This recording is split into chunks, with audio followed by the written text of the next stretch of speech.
Hello guys, here are the names of new subscribers whose names are present in the subscribers list. Hello guys, welcome back to another chess video. This is Amit here, and today I'll be giving out the solution of the puzzle which I had given yesterday.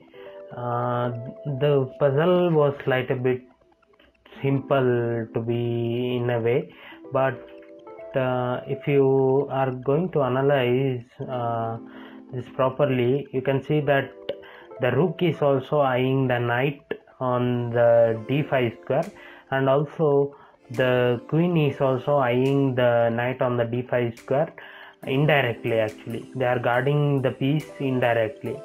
So since they are guarding indirectly, black doesn't have much moves to be played, because if you consider the rook move anywhere, then the knight will be guarded, and once given check, it will be mated.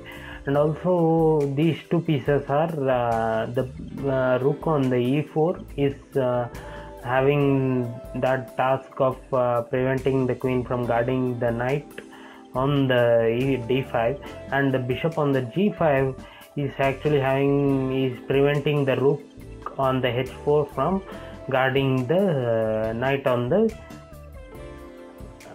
d5 square, and this rook here cannot move anywhere.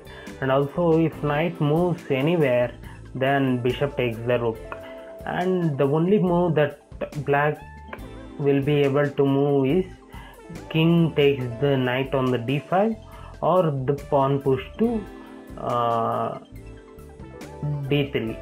So only these moves king is having. Other than that, king has no place to go. So for that,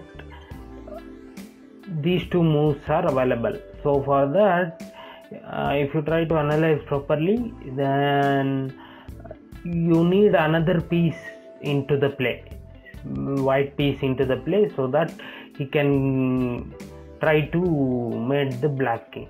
And also this bishop on the b8 square is actually playing the guard of preventing the king from escaping to e5 square once he takes the knight on the d5. And also this knight is preventing king from coming here and here, and the bishop is pinning the rook, and this rook is indirectly guarding the knight. Indirectly in the sense, if when king takes the knight, then pawn push